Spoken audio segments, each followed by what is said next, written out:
निशांत कुमार जो अब जेडीयू का चेहरा बन चुके हैं, यानी कि उनकी अगुवाई में अब जेडीयू आगे बढ़ने की पूरी तैयारी कर रही है। लेकिन अब उनको बचाने की जुगत लगाई जा रही है। लगातार विपक्ष हमले कर रहा है क्योंकि उनको पता है कि अगर जेडीयू को साधना है तो निशांत कुमार पे हमले करो। और यही वजह है कि विपक्ष अब लगातार उनके स्वास्थ्य को लेकर के उनके मतलब कह लीजिए कि एक तरीके से बॉडी शेम करने की बात चल रही है। और उनको बचाने में जुटे हुए हैं जेडीयू के तमाम जो अभी आला पदाधिकारी हैं। तो आखिरकार ऐसी नौबत क्यों आ रही है? क्या विपक्ष कोई खास राजनीतिक रणनीति के तहत ये सब कुछ कर रहा है, या फिर ये एक अनायास सा दिया हुआ बयान था? और अगर ऐसा था तो फिर जेडीयू को क्यों तमाम प्रेस कॉन्फ्रेंस करके तमाम बड़े बड़े नेताओं को बयान देना पड़ रहा है, निशांत कुमार का बचाव करना पड़ रहा है? इसी पर चर्चा करेंगे आज की इस खास पेशकश में। नमस्कार, मैं हूं डॉक्टर सुरजीत सिंह और आप देख रहे हैं वाईबीएन बिहार झारखंड। और हमारे साथ जुड़ गए हैं दीपक गौड़ जी। स्वागत है आपका। जी धन्यवाद सुरजीत जी। तो निशांत कुमार पे हमला करने की रणनीति विपक्ष बना रहा है और उसको बचाने की जुगत में लगे हुए जेडीयू के तमाम आला नेता क्या इसे राजनीतिक मजबूरी कहेंगे या फिर जेडीयू के भविष्य को बचाने की मजबूरी? जी देखिए, अमूमन हमने डिस्कवरी चैनल पर बहुत सी कुछ डॉक्यू ड्रामास देखे हैं, कुछ डॉक्यूमेंट्रीज देखी। डॉक्यूमेंट्रीज जो जंगल वाली होती हैं उनमें कई बार देखा जाता है कि जब कोई भी हिरन और उसके झुंड पे या गाय बैलों के झुंड पे या बफेलो के झुंड पे या किसी भी जानवर के जो कोई नरभक्षी जो होता है वो अगर हमला करता है, जो मांसाहारी है वो जो हमला करता है, तो वो उसके सबसे उनके बच्चों पर हमला करता है, क्योंकि वो उस समय कमजोर भूमिका में होते हैं और उन पर निशाना बनाना ज्यादा आसान होता है बनस्पत जो इस तरह के कई हमले झेल चुके होते हैं। कुछ ऐसा ही इस समय बिहार में भी नजर आ रहा है। बिहार में जंगल राज की बातें अब पुरानी हो चुकी हैं, बहुत आगे बढ़ चुकी हैं, पर बातें बहुत बचकाने तरीके से कही जा रही हैं। अब निशांत कुमार पर यह कहकर हमला किया जा रहा है, उनके स्वास्थ्य को लेकर बातें की जा रही है। लेकिन ये देखिए, हम अपनी लगातार डिबेट में इन बातों का जिक्र कर रहे हैं कि जेडीयू हर दिन बर दिन ऐसे हमले अब लगातार झेलेगी और जेडीयू इन्हीं हमलों के चलते टूटेगी। या तो वो बहुत जल्दी एकजुट हो जाए, नहीं तो जल्दी ही जेडीयू में कुछ बिखराव भी नजर आए। हम बात विपक्ष की ही क्यों कर रहे हैं? हम तो अगर सत्ता पक्ष की भी बात करें तो एक बार दोबारा आपने अगर बयान देखा होगा आनंद मोहन का, आनंद मोहन ने सबसे बड़ा निशाना तो मतलब पार्टी के ही नेता ने दाग दिया है। बाहर वालों की क्या बात करें, वो खुद कहते हैं कि ये तो जो जिन्हें प्रदेश का स्वास्थ्य मंत्री बना दिया गया है उन्हें तो खुद डॉक्टर की जरूरत है। और इन्हें स्वास्थ्य मंत्री इसलिए बनाया गया क्योंकि पिता और पुत्र दोनों को डॉक्टर की जरूरत है। इतना तीखा हमला आप समझ रहे हैं कि मतलब ये क्या अंदर किस तरह की खींचतान हो गई है। देखिए, विपक्ष तो अपने लिए मुद्दे तलाश रहा है। वो तो दरार में उस दरार को चौड़ी करने के लिए कुछ ना कुछ बातें कहेगा ताकि वो गतिरोध बना रहे, कुछ ना कुछ बयानबाजी अंदर की ऐसे निकल के आए जिससे कुछ ना कुछ बिखराव हो, कुछ टूट हो और उसको वो मौका बनाते हुए उसे भुनाने की कोशिश करें। लेकिन उससे भी बड़ा घाव, उससे भी बड़ा जो प्रहार है वो अपनों का लग रहा है। आनंद मोहन लगातार क्यों बिफर गए हैं जदयू से? क्या वो दोबारा से राजद में ही जाने की जुगत में लगे हैं क्योंकि एक ही पैटर्न पे दोनों लोग हमला कर रहे हैं? लेकिन ये होगा। हम लगातार अपनी इस तरह की डिबेट में और अपने जो कार्यक्रम है हम उनमें ये कह रहे हैं कि जेडीयू बहुत कमजोर पड़ रही है, वो बढ़ती जा रही है और अब जब खेमा आधे आधे में बढ़ गया है तो अब विपक्ष चुनिंदा कमजोर लोगों पर इस तरह से निशाना करेगा और ये बदस्तूर आगे भी जारी रहेगा। सुरजीत देखिएगा। बिल्कुल। और देखिए, जैसे एक फौज में होता है कि कवर फायर देते हैं, जब कोई हमला करने के लिए आगे बढ़ता है तो उनके पीछे साथी खड़े होते हैं, वो कवर फायर देते हैं। तो जैसा कि आपने बड़ी अच्छी बात कही कि जब अंदर में ही खींचतान है तो बाहर वाले तो उसका फायदा उठाएंगे। अगर बात हम आनंद मोहन सिंह की कर लें, चाहे अनंत सिंह की कर लें, तो ये लोग अपने राजनीतिक भविष्य को लेकर के चिंतित हैं। वो अपनी राजनीतिक विरासत जो अपने आने वाली पीढ़ी को सौंपना चाहते हैं और इनको उनके लिए बड़ा सुनहरा मौका था ये, क्योंकि उनको ऐसा लग रहा था कि निशांत कुमार अगर पावर में आते हैं, डिप्टी सीएम बन जाते हैं या उनके हिसाब से सब कुछ चलता है तो उनको आगे जगह मिल जाएगी, क्योंकि अनंत सिंह ने कह दिया कि मैं सक्रिय राजनीति में नहीं रहूंगा, मैं अपने बेटे को आगे बढ़ाऊंगा, अभिषेक सिंह को आगे बढ़ाऊंगा। उसी तरीके से आनंद मोहन ने कह दिया कि भाई मैं अपने बेटे चेतन आनंद को आगे बढ़ाऊंगा, और दोनों को। और यूं कहें कि यहाँ पर जो बड़े बड़े नेता हैं जो अपनी अगली पीढ़ी को आगे बढ़ाना चाहते थे, वो पूरी तरीके से आश्रित थे कि निशांत कुमार आगे आएंगे तो वो अपने हिसाब से उनके बच्चों को भी साथ लेकर के आएंगे और उनको आगे बढ़ाएंगे। अब ऐसे में जब उन्हें निराशा हो रही है तो विपक्ष ने यह मौका देखा कि भाई चलो तुम लोग आगे बढ़ो, मैं कवर फायर देता हूं, और विपक्ष ने उस टारगेट पर निशाना साधा जिसको लेकर के खुद अंदर के लोग थोड़े से असंतुष्ट थे, थोड़े असहज थे। हालांकि अंदर के लोगों को पता है, जेडीयू के तमाम नेताओं को पता है कि ये बड़ा नेता जो निशांत कुमार है अभी, ये नीतीश कुमार के राजनीतिक विरासत को आगे बढ़ा रहा है। अगर इस पर हमला हो गया तो फिर पूरी पार्टी बिखर जाएगी, क्योंकि पार्टी को एकजुट करने के लिए ही तो इसे लाया गया। तो विपक्ष भी इस मौके में है कि भाई दुखती रग पे हाथ रख दो, कुछ मलहम लगा दो, तो हो सकता है कि उधर के कुछ नेता हमारे साथ जुड़ जाएं, या फिर कम से कम उनके असंतोष को भड़काया तो जा सके। क्या ऐसा कुछ समीकरण आपको बनता हुआ नजर आ रहा है? नहीं, देखिए, मैं इसको दूसरे नजरिए से भी देख रहा हूँ। मैं इसे नजरिए से देख रहा हूँ कि आपने अभी जैसे बोला कि कवर फायर किया जाता है।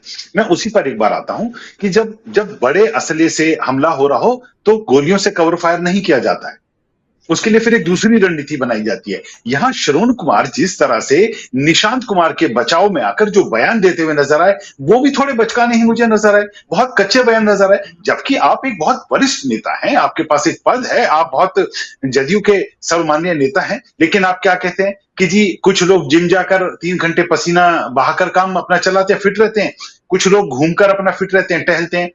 लेकिन निशांत कुमार दोनों ही नहीं करते हैं, पर वो फिट हैं, वो चलते खूब हैं। इस तरह के बयान देने की जरूरत नहीं है। आप पर हमले ऐसे लगातार होंगे, हर हम इस तरह के हमले का प्रत्युत्तर करने की जरूरत नहीं है, हर एक का जवाब देने की जरूरत नहीं है। लेकिन आप एक चीज को अच्छा काउंटर करते हैं, जब आप पे सवाल उठाए जाते हैं कि भाई बिना किसी सदन के एक सदस्य को, एक पार्टी का कोई सदस्य, उसे आप मंत्री बना देते हैं, तो वहां जवाब सही दिया जाता है कि भाई 1997 में जब लालू यादव को जब जेल गए थे तो राबड़ी देवी को किस हैसियत से उन्होंने बैठा दिया था।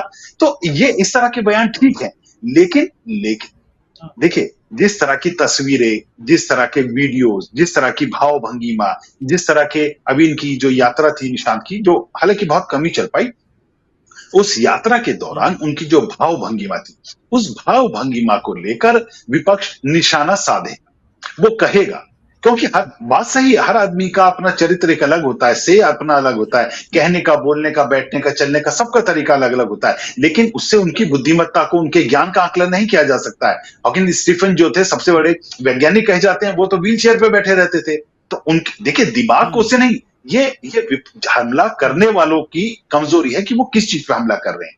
आप उनकी नीतियों पे सवाल उठाइए। उन्होंने जो एक कुछ सूत्रीय कार्यक्रम बनाया है, आप उसमें मीन मेख निकालिए, अगर उसमें खामियां तो उसमें उठाइए। ये जो 1 to 1 हमला हो रहा है, इस तरह का हमला हो रहा है, इससे राजनीति का पतन तो हो ही रहा है, लेकिन ये पतन का ही तो मौका ढूंढ रहा है विपक्ष।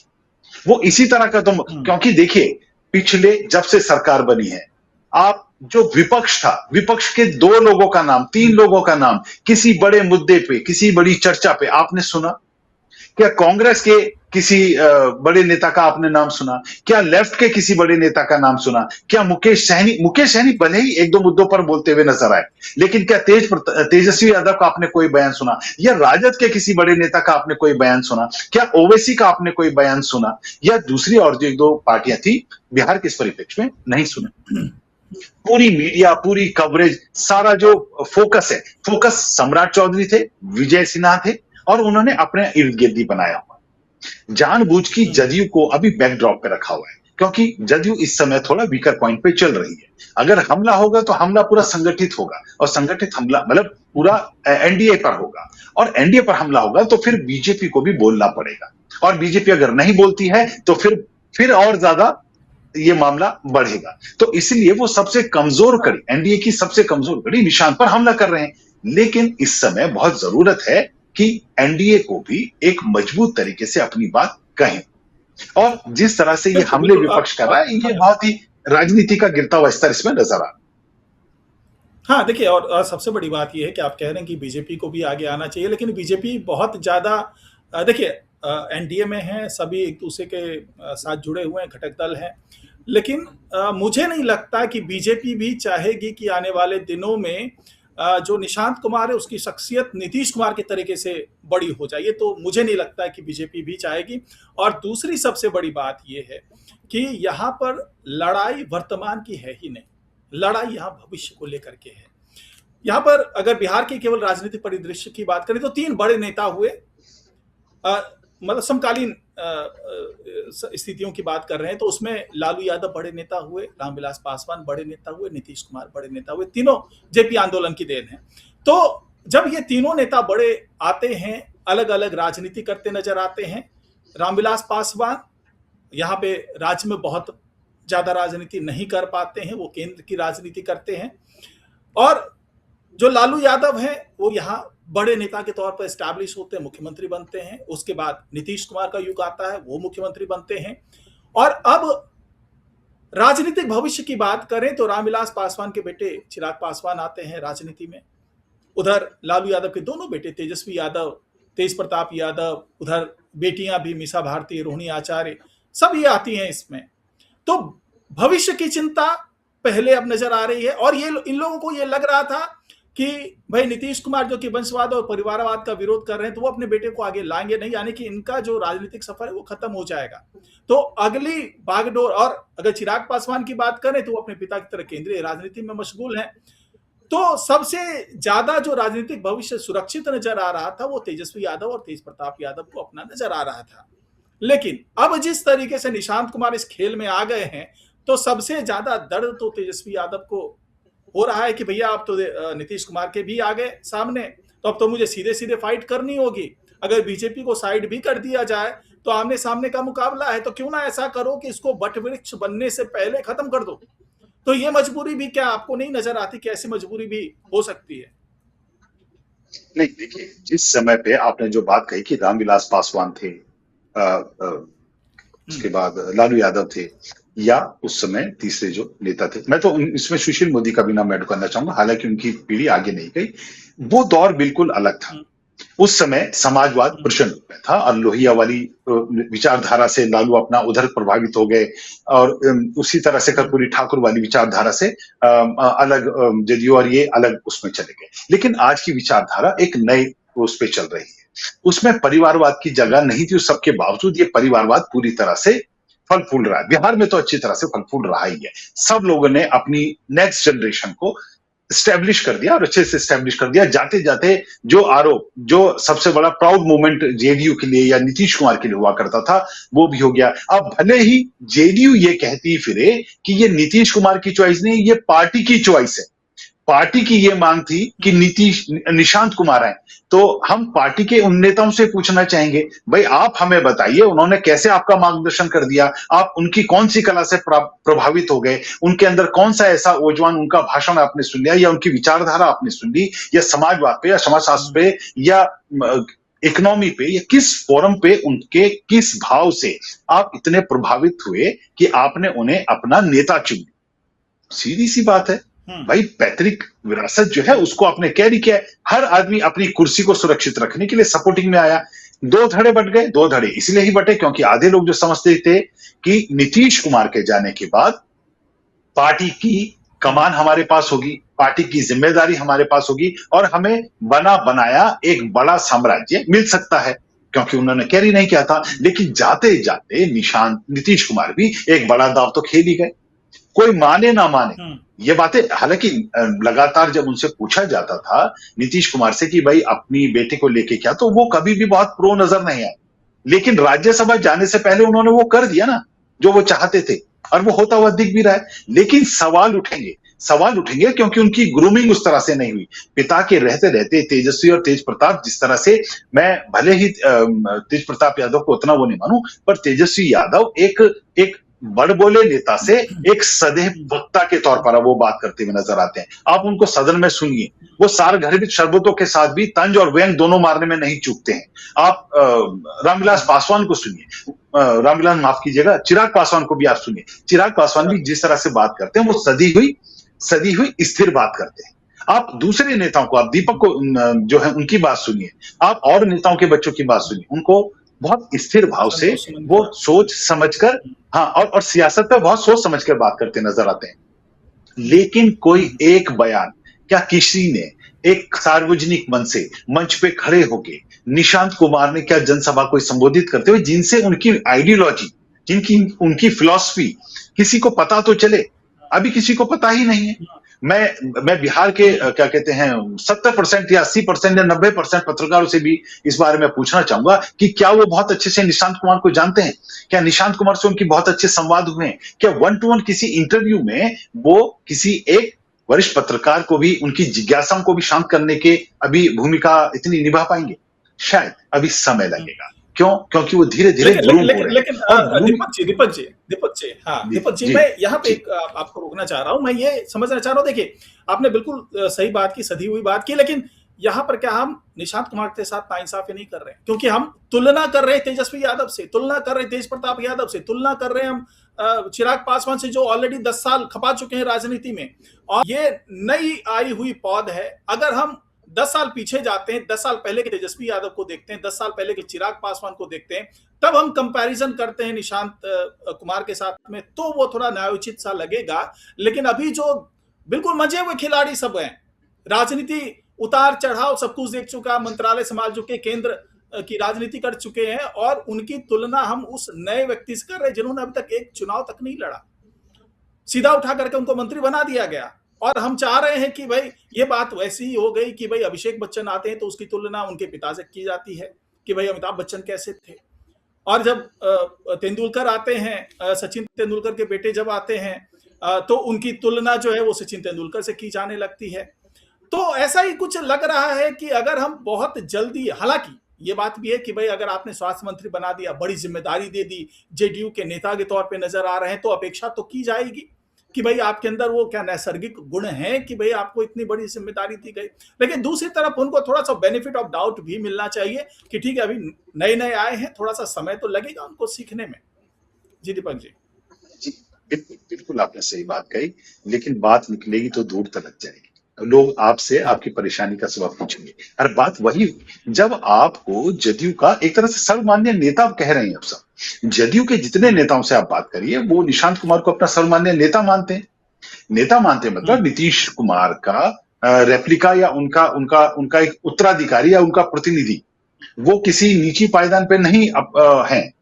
तो जब वो बैठे हैं, दूसरा उनको एक बहुत अहम मंत्रालय बिहार में स्वास्थ्य को लेकर जो बातें होती रही है, लगातार 50 हजारों वीडियो इस तरह के आते हैं कि जहां स्वास्थ्य एक ऐसे नेता को दिया जाना चाहिए था जो दूरदर्शी हो, जो स्थानीय संकटों को, समस्याओं को बहुत अच्छे से जानता हो। ऐसे समय में पिक एंड ड्रॉप किया गया, जदयू से पिक किया और कैबिनेट में ड्रॉप कर दिया गया। उनका कोई अनुभव नहीं है। इवन मैं तो ये बात कहूंगा, आपने बात कही कि क्या नाइंसाफी नहीं हुई, बिल्कुल नाइंसाफी है, लेकिन ये नाइंसाफी की है जदयू के लोगों ने जल्दबाजी में आके, जिसकी हम अपनी कल के डिबेट में भी चर्चा कर रहे थे कि बहुत हबड़ा तबड़ी में नजर आ रही है। अगर आप रामविलास पासवान जी के पुत्र चिराग पासवान की बात करेंगे तो देखिए, फिल्मों में काम करने के बाद उन्होंने पिता के साथ भी कई जगह रैलियों का दौरा किया, उन्होंने राजनीति उनके संरक्षण में सीखी। उसके बाद अगर आप और किसी की बात करें, तेज प्रताप तेजस्वी की बात करें, जब तेज प्रताप को उन्हें भी स्वास्थ्य मंत्री बनाया गया था, ठीक है, तो वो कब बनाया गया था? जब वो भी कुछ धक्के खा चुके थे। मीडिया में कई बार उनके बयान, स्टेटमेंट, उनके हाव भाव, चाल चरित्र और चेहरा जो है वो सारा सामने आया था। तेजस्वी यादव मैं मानता हूं कि बिहार में बहुत तेजी से, अगर राजनेताओं के पुत्रों ने, अगर किसी ने राजनीति को बहुत तेजी से सीखा है तो उसमें तेजस्वी यादव सबसे ऊपर, मैं कहता हूं। तेजस्वी यादव बहुत स्थिर तरीके से हैं, लेकिन समस्या वही है, वो इस समय विपक्ष में है, और विपक्ष की जो हड़बड़ाहट है, जो बेचैनी है उनकी, जैसे वो कहते हैं कि चाचा ने 2 बार उनको धोखा दे दिया। अब चाचा ने उनको 2 बार धोखा दिया या इन्होंने चाचा के साथ 2 बार धोखा किया, वो इनके अंदर की बात है। लेकिन ये राजनीति इन्होंने अपने पिताओं के साथ रहते रहते सीखी है, उनसे लगातार ओवर द पीरियड में सीखी है।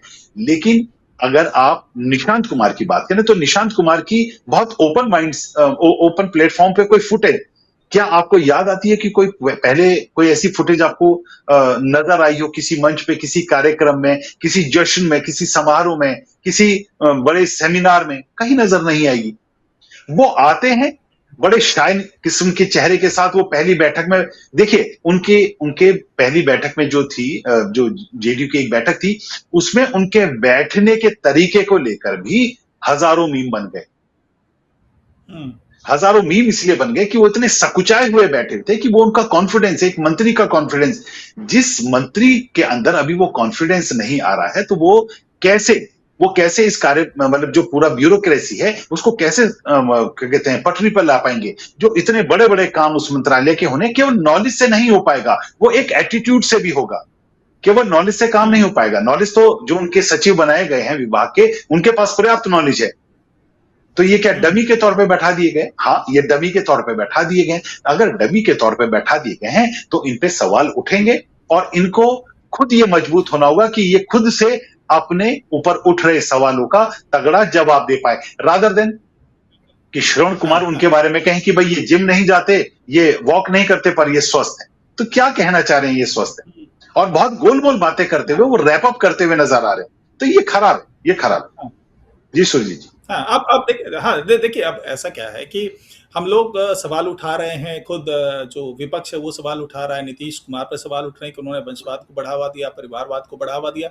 लेकिन अगर हम थोड़ा सा एनालिटिकल होकर के सोचें कि भाई, अगर नीतीश कुमार की इच्छा पहले से होती कि मैं अपनी राजनीतिक विरासत अपने बेटे को सौंपूं, तो इतना इंतजार क्यों करते? अगर उनको ये बात समझ में आ रही थी कि अगला उत्तराधिकारी मेरा बेटा ही होने वाला है, तो अपने साथ रखते ना बेटे को, उनको अपने जो भी राजनीतिक गुर है वो सिखाते उसको। लेकिन ऐसा किया नहीं नीतीश कुमार ने, और यही वजह है जिन नेताओं ने अपने बेटे को अपने साथ रखा, जैसा कि आपने भी कहा कि भाई लालू यादव ने अपने साथ तेजस्वी यादव को रखा, तेज प्रताप यादव को रखा, रामविलास पासवान ने अपने साथ चिराग पासवान को रखा। लेकिन नीतीश कुमार ने कभी भी, चाहे राजनीतिक बात कर लें चाहे चुनावी बात कर लें, तो उसमें अपने बेटे को साथ रखा नहीं, क्योंकि उनका ये लग रहा था कि पूरी तरीके से वो दृढ़ निश्चय कर लिया था कि भाई मैं परिवारवाद की राजनीति नहीं करूंगा, मैं अपने बेटे को राजनीति में नहीं लाऊंगा। ये तो लग रहा था, और यही वजह है कि जब आज बदलते हालात में वापस लाना पड़ा अपने बेटे को, और यूं कहें कि भाई आसपास का दबाव भी था, और ये भी कहा जा रहा है कि जब इनको मंत्री बनाया गया निशांत कुमार को, वो तैयार नहीं थे। खुद अमित शाह ने कहा तो ये आपको बनना पड़ेगा, और आपके यहाँ एक नहीं चलेगी, क्योंकि यहाँ पर एनडीए का मामला है, पार्टी की एकजुटता का मामला है, और बहुत ही मजबूरी में उठाया हुआ कदम ये तो नजर आ रहा है कि नीतीश कुमार भी जो है, आखिरकार उन्हें भी बात समझ में आई कि भाई अगर मैं यहाँ से जाता हूँ तो जेडीयू को संभालने के लिए अब उनके बेटे से बेहतर विकल्प नहीं है, इसलिए वो भी तैयार हुए। और ये भी कहा जा रहा है कि भाई निशांत कुमार को जब डिप्टी सीएम बनाने की बात आई थी, ये स्टेटमेंट बाहर आया कि भाई वो बनना नहीं चाहे। लेकिन ये भी कहा जा रहा है कि नीतीश कुमार खुद नहीं चाहते थे कि उनका बेटा जो डिप्टी सीएम बने, क्योंकि उनको पता है, वो तो ये भी नहीं चाहते थे नीतीश कुमार के स्वास्थ्य मंत्री बने। नीतीश कुमार से बेहतर निशांत कुमार को कौन जान सकता है? और यही कहा जा रहा है बिल्कुल कि भाई सही। निशांत कुमार के बारे में सब कुछ जानते हुए नीतीश कुमार ने कहा था कि इनको अभी जिम्मेदारी मत दीजिए। लेकिन अब ऐसी मजबूरी आ गई कि इनको बनना पड़ा, और अब इन पर वार हो रहा है, विपक्ष वार कर रहा है। तो अब ऐसा लग रहा है, क्योंकि देखिए, नीतीश कुमार ने इनको संभालने के लिए भाई मंत्रालय में जो सचिव हैं वो मुख्यमंत्री के बड़े विश्वास पात्र हैं, कुर्मी समुदाय से आते हैं, नालंदा से आते हैं, और मुख्यमंत्री सचिवालय में थे वो, और उनको ला करके स्वास्थ्य महकमे में इनके साथ बिठाया गया। जो कुमार रवि हैं उनको यहाँ पर सचिव बनाया गया स्वास्थ्य मंत्रालय में। उसके बाद जो पर्सनल सेक्रेटरी के तौर पे कौशलेंद्र कुमार को यहाँ पर लाया गया, जो मुख्यमंत्री सचिवालय में ओएसडी थे, वो यहाँ पर आते हैं। यानी दो बड़े नौकरशाह को इनके साथ जोड़ा गया कि आप हर चीज देखिए, निशांत कुमार कहीं गलती ना करें, अब राजनीतिक मामलों में कहीं गलती ना करें, उसके लिए संजय कुमार सिंह को तैयार किया गया, यानी संजय गांधी जिनको कहते हैं नीतीश कुमार, वो उनके बड़े करीबी हैं, एमएलसी हैं, और अब तो मुख्य सचेतक भी हैं सत्ता पक्ष के विधान परिषद में। तो ये हर तरीके से सेफ साइड करने की सोच ली नीतीश कुमार ने, हर तरीके से इनको सिक्योर किया कि भैया आप तक जो है चीजें पहुंचे, उससे पहले ये तमाम लोग हैं आपके साथ खड़े हुए। और शायद विपक्ष को इस बात का अनुमान था कि इतनी इनको सिक्योरिटी दे दी जाएगी, अगर राजनीतिक और ब्यूरोक्रेसी के हिसाब से कि इन पर हमला करना मुश्किल होगा। इसीलिए अब मुझे नहीं लगता कि ये बड़ा मुद्दा है, जिस तरीके से एक तरीके से कि बॉडी शेमिंग करने का भी मुद्दा इसे माना जा सकता है। जिस तरीके से विपक्ष बिल्कुल, ने हमला बिल्कुल। कर दिया कि भाई इनका स्वास्थ्य खुद ही ऐसा है, और ये वही लोग हैं जो नीतीश कुमार के स्वास्थ्य पर सवाल खड़े करते थे कि वो बुजुर्ग हो चुके हैं, वो सोच समझ नहीं सकते, बड़े फैसले नहीं ले सकते। अब जब उनका बेटा आ गया है तो अब इनके भी स्वास्थ्य पर सवाल खड़े कर रहे हैं। तो क्या ऐसा नहीं लगता कि विपक्ष का ये बिल्कुल ही दिवालियापन है, मानसिक दिवालियापन है कि इस तरह के मुद्दे, हाँ, उनकी नीति को लेकर आलोचना कीजिए ना, वो अगर कोई फैसला लेते हैं, कोई आदेश देते हैं तो उनको उसकी आलोचना कीजिए, लेकिन बॉडी शेमिंग करना। जी दीपक जी। जी, बिल्कुल, बिल्कुल। देखिए, हम वही बात कह रहे हैं कि विपक्ष तो इस समय मुद्दे ढूंढ रहा है और मुद्दे उनके हाँ पास कुछ बचे ही नहीं। अगर मुद्दे हाँ। होते तो ये पिछले दिनों जो क्या कहते हैं, शिक्षा लाठीचार्ज जो हुआ है टीचर्स वाले उस पे या अभ्यर्थियों पे जो हुआ है, टीआरई 4 वाला। उसको लेके एक मुद्दा बना सकते थे, उसको लेके एक मुद्दा बना सकते थे। लेकिन देखिए, आपने जो बात कही कि एक एक एक शासक को, एक छोटे मेमने को, मतलब सॉरी फॉर माय वर्ड्स, हम मेरा अभिप्राय कहने का यह है कि एक ऐसे उसको जो अभी शारीरिक मतलब उस काम को लेके थोड़ा कमजोर है, तो जिस तरह से उन्हें बैरिकेडिंग की जा रही है, जिस तरह से उन्हें ढका जा रहा है, चाहे उन पे ब्यूरोक्रेसी का ढका जा रहा है, तो वो एक तरह से अपने आप आकर्षित कर रहा है विपक्ष को हमला करने के लिए। पहली चीज। हम्म। दूसरी चीज, उससे भी जो बड़ी चीज है, जब वो जान रहे हैं, जब विपक्ष भी ये जान रहा है कि जदयू, देखिए अगर जदयू आधी टूट जाती है या किसी भी मुद्दे पे हम्म। टूटती है, तो ऐसा भी हो सकता है कि कई लोग दोबारा से आधे भाजपा के साथ चले बिल्कुल जाएं बिल्कुल। और जो छिटक जाए, बच जाए, वो राजद के साथ चले जाएं। राजद तो गेम की सिचुएशन में आएगा, यही है। और हम्म। जब अंदर खाने से तीर चल रहे हो, देखिए रावण रावण ऐसे नहीं मारा गया था। रावण को मारने के लिए विभीषण ने एक गुरु मंत्र बताया था कि आखिर क्या है। तो वही वही हम्म। काम इन दिनों अंदर से भी हो रहा है। जिस तरह से हम्म। निशान पर जदयू के अंदर से हमला हो रहा है, जिस तरह से उन्हें निशाने पर हम्म। दिया जा रहा है, तो विपक्ष को एक हम्म। मौका दिया जा रहा है कि आइए इस मुद्दे पे कूदिए और कीजिए, उन पे सवाल उठाइए। अब आने वाले दिनों में आप देखिएगा, इनकी स्वास्थ्य मंत्रालय से देते कई रिपोर्टों को लेकर उन पर मुद्दे बनेंगे, उन पे उछलेंगे कि देखिए क्या करें, क्योंकि वो निशाना नीतीश पर नहीं, निशांत कुमार पर नहीं है, वो डायरेक्ट निशाना नीतीश कुमार पर है, वो जदयू पर है, वो एनडीए पर है। जितने भी निशाने किए जा रहे हैं, ये तो केवल एक वो शून्य पॉइंट है, वो जीरो पॉइंट है जहां पर निशाना लगाना है। उसका व्यापक असर जहां होगा, वो पूरा उसका एक जो जी। गोला है जिसपे वो असर आएगा, वो पॉइंट क्या है, वो एनडीए है। उस एनडीए को घेरने की हम्म। तैयारी की जाएगी। और यही यही हम कहते आ रहे हैं कि देखिए, विपक्ष बाहर से कुछ भी कहता है, उस पे किस तरह का जवाब देना है, इस तरह के कमजोर जवाब ना दें। और विपक्ष ने तो ये बॉडी शेमिंग वाली जो चीजें कही है, उनकी बॉडी को देखकर उन्होंने कहा है कि ये तो बीमार है। तो ये कहना भी बहुत बहुत ही असहज करने वाली एक प्रतिक्रिया थी जो उन्होंने निशांत कुमार पर दी है। बात यही है, जी। अंदर जी। अंदर जब तक जदयू अंदर से स्ट्रांग नहीं होगी, जब तक वो बहुत कड़े निर्णय नहीं लेगी, जब तक ये जदयू का दिल्ली धड़ा और बिहार धड़ा एकजुट होकर बिहार में जदयू को स्ट्रांग नहीं करेगी, ये निशाने हम्म। लगातार सधते रहेंगे। और जैसा आपने बोला कि जी। बीजेपी कभी भी नहीं चाहेगी कि नीतीश के कुमार ही वो वटवृक्ष बन के खड़े हो जाएं या आने वाले समय में इतने मजबूत हो जाएं कि बीजेपी कहीं ना कहीं फिर से खिसक कर एक सहायक की भूमिका में चली जाए या गठबंधन के एक दल की भूमिका में चली जाए। बीजेपी भी अपना विस्तार करेगी, ऐसे मौकों पर बोलने से चूकेगी। लेकिन अभी फौरी तौर पर बीजेपी अगर बीच बचाव करती या एक गठबंधन के धर्म के तौर पे, क्योंकि उन्हीं के सरकार के सम्राट चौधरी के ही तो मंत्री हुए बिल्कुल। निशांत कुमार, अगर वो कुछ इस तरह की कोई बात कहते कहते तो पूरा एक गठबंधन मजबूत दिखता, एक साथ दिखता, एकजुट दिखता और पूरी तरह से एक चुप्पी लग सकती थी विपक्ष पर, विपक्ष के इन उल्टे सीधे आरोपों पर अभी शायद खेला जारी है और खेला अभी थोड़े और समय और बढ़ेगा। मैं फिर दोबारा कह रहा हूं, अगले कुछ दिनों में आप देखिएगा इस तरह के हमले और होंगे। गठबंधन में जदयू पर निशाना साधा जाएगा। कोशिश यही रहेगी कि दिल्ली धड़ा बीजेपी के साथ हो जाए और बिहार धड़ा आरजेडी के साथ हो जाए, लेकिन इस तरह के हमले जरूर होंगे। जी जी, बिल्कुल बिल्कुल। बहुत बहुत धन्यवाद दीपक जी हमारे साथ जुड़ने के लिए। और कुल मिलाकर के बात यहीं पर आकर के रुकती है कि जो ये हमले हो रहे हैं, विपक्ष अपने राजनीतिक भविष्य को लेकर के चिंतित है और वो चाहता नहीं है कि नीतीश कुमार की जगह पर अब निशांत कुमार नजर आए और खास करके तेजस्वी यादव की राजनीतिक भविष्य की चिंता तो है ही। यही वजह है कि निशांत कुमार पर तमाम तरह से हमले किए जा रहे हैं। लेकिन सबसे बड़ी बात यह है कि अगर हमले होते हैं और एकजुटता एनडीए के अंदर नजर आएगी तो शायद इस हमले को बहुत अच्छे से ये लोग झेल जाएंगे और फायदा विपक्ष को इसी बात का मिल रहा है कि उसके अंदर एकजुटता नजर नहीं आ रही। खास करके जेडीयू के अंदर भी कई धड़े बनते हुए नजर आ रहे हैं और इसका फायदा कहीं ना कहीं विपक्ष को मिल रहा है। आज की पेशकश में फिलहाल इतना ही। नमस्कार।